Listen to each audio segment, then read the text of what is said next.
Hello everyone, we are Dream Team 6 and we are doing our presentation on ethics. So ethics is defined as the moral principles that guide man towards the common greater good.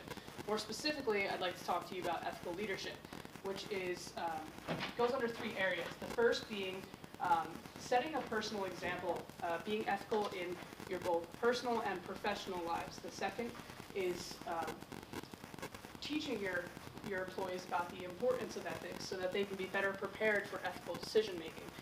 The third is communicating consistently so that you can build trust with your team.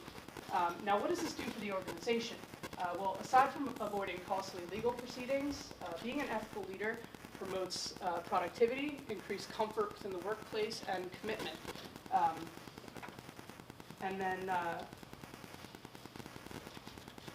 And then people are likely to imitate the behavior of their ethical leader. People want to work for an organization that has values, that demonstrates behavior towards the greater common good.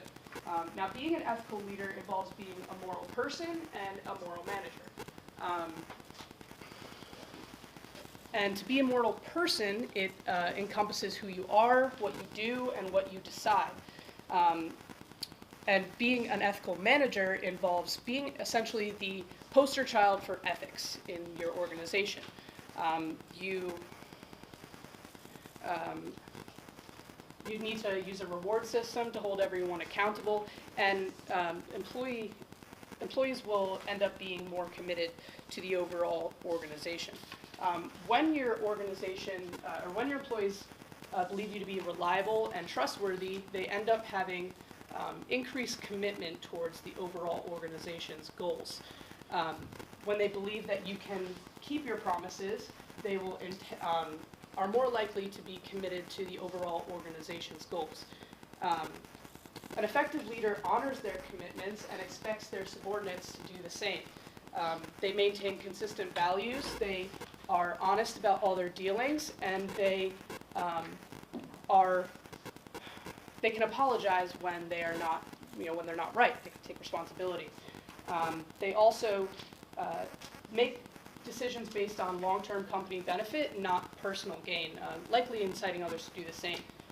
They maintain a safe working environment and offer dignity and respect to all their employees, regardless of their level within the organization. They offer promotion opportunities that are just, they deliver work that has meaning, and they encourage their subordinates to take initiatives that will advance their careers ultimately. And they also understand that their employees watch them closely in order to decide how they act themselves. They can accept criticism from their subordinates, and they also carefully consider all the decisions that they make and how they will affect their employees' morale, their work environment. It's important that the work environment is fair and just as well. There cannot be favoritism, and there can't be bias in the workplace either, based on the grounds of ethnicity, race, age, gender, all across the board. It must be even. There must be a fair chance for everyone. And that has to do with respect as well. And how we respect our employees is by offering opportunities for advancement, listening intently, giving feedback, and for being generous and courteous in the face of opposition.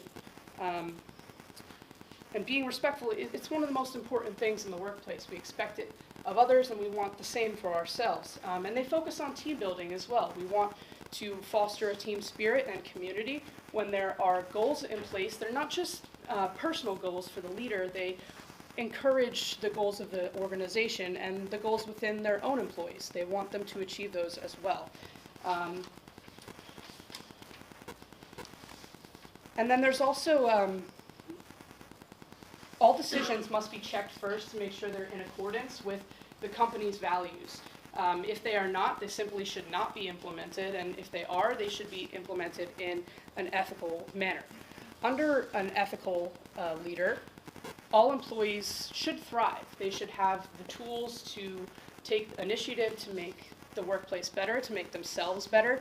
They should be rewarded for trying to create initiatives that focus on the greater common good. And one of the last things is values awareness. When we remind our employees of the standards that we hold ourselves to as ethical leaders, the standards we hold them to, and the organization, creates a consistent understanding that is a benchmark for all employees. Everyone's on the same page about what is expected of them. And on the next slide, you're going to see examples of unethical leadership currently. We have Harvey Weinstein and Anthony Weiner, who were brought down on sexual harassment and sexual assault. Hope Solo had issues in her personal life regarding assault, and then Jordan Belfort, the Wolf of Wall Street, misled investors, inflating stocks, and then Donald Trump as well. Donald Trump. Martha Stewart spent some time in jail for insider trading. Enron was one of the biggest ethics cases. I don't believe so now, but Enron was brought down for cooking their books. Their CFO went to jail, and Nike was brought down for their unfair labor practices regarding sweatshops. So as we move into our professional careers, I want to just remind all of my, classmates and possibly future colleagues that it's really important to understand what you're saying, what you're doing, what you're posting, and that it all follows you.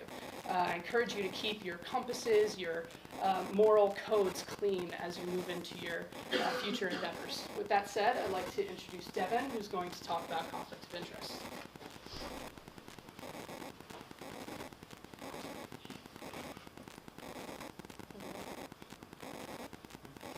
Conflict of interest is defined as a situation in which personal or financial considerations have the potential to influence or compromise professional judgment in a clinical service, research, consultation, instruction, administration, or any other professional activity. Given the definition, it's pretty obvious that conflicts of interest are definitely not things that you really want to have in the workplace. Generally, they are forbidden in many company codes of conduct and in employee handbooks.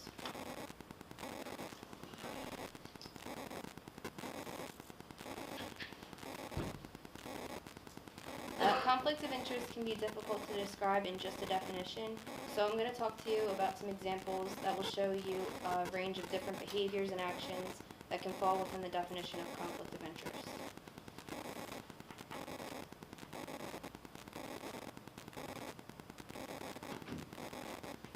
It could be considered a conflict of interest if an employee were to work with a relative or a close friend of theirs who reports to a supervisor that affects things like the employee's job responsibilities, their pay, and their promotions.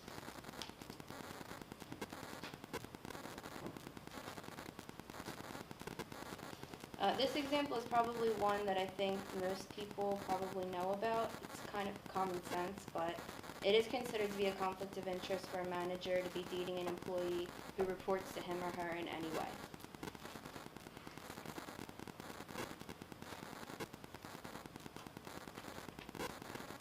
Now, if an employee were to start a company that provided similar services to similar clients as their full-time employer, that would be a conflict of interest, especially if the employer has had them sign a non-compete agreement.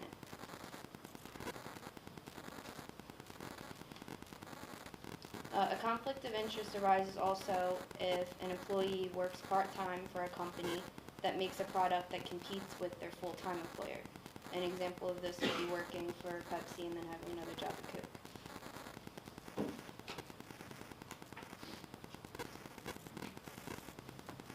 If a purchasing agent accepts anything like trips or gifts from a vendor, and then they select that vendor's products for purchase by the company just because they were giving them gifts, then that is definitely something that would be considered a conflict of interest.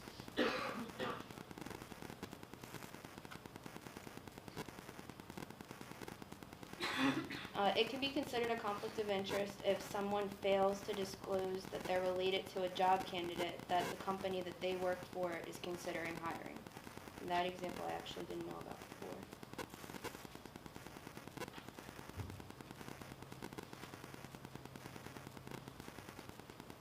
Again, this is probably one that a lot of people know, but it's a conflict of interest if someone failed to investigate a subordinate or coworker's wrongdoing just because they were friends with that person.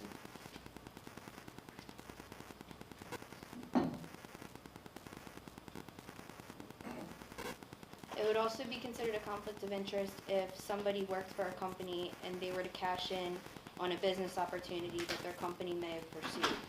In some cases, this probably would get the employee into a lot of trouble.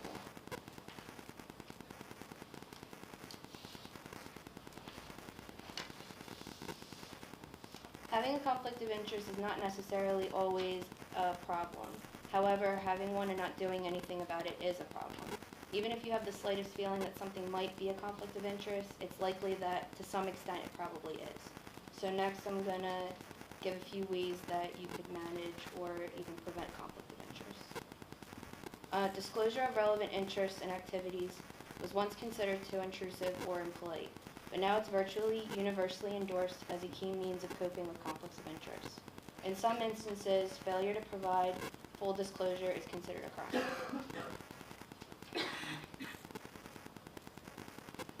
Removal is when people who may be perceived to have a conflict of interest resign from a position or sell a shareholding in a venture to eliminate any conflict of interest going forward.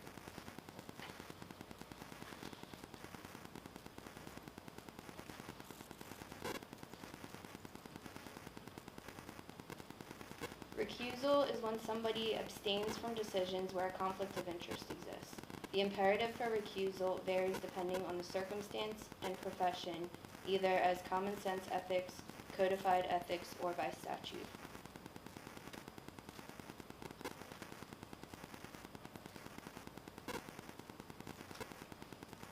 Third-party evaluations are meant to provide an unbiased evaluation of company operations, assess its ethics and compliance policies, and anti-corruption controls. It can help a company identify potential problem areas and improve its ability to manage the risk of ethical violations. I work part-time as a patient service representative at a doctor's office, and I've been there for about 6 years now. And in that time, I learned that there are many different potential conflicts of interest involved with healthcare. The office that I work for specializes in neurology. The doctors there often perform independent medical exams, or IMEs, for patients. An IME is when a doctor or specialist who hasn't previously been involved with the patient's care examinates them. And this is most often because the person had an accident. So the purpose is for lawyers or insurance companies to get an unbiased assessment on the patient. It's important that the doctor doing the IME doesn't have any previous or current ties with the patient. Otherwise, that would be considered a major conflict of interest. They have to be unbiased and utilize facts, findings, medical records, and appropriate guidelines to formulate and support their opinion. It's important for everyone to be informed about what conflict of interest is and what situations could fall under that, because it's something that could arise in virtually any type of work setting. That concludes conflict of interest, and here's Tara.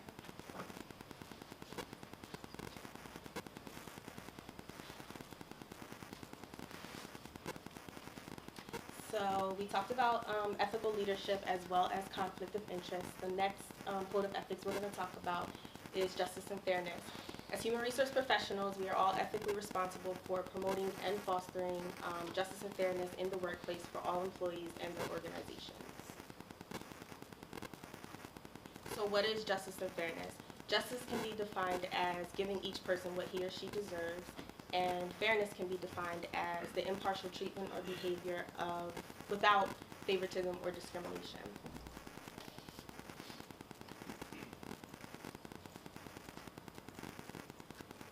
But by saying that justice means giving each person what he or she deserves doesn't take us very far in the workplace or in life, because how do we determine what each person deserves, and how can we be fair in doing so, and what principles do we use?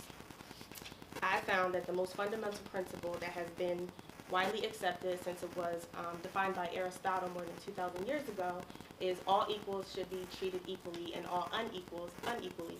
And what that means is individuals should be treated the same unless they differ in ways that are relevant to the situation that they are in.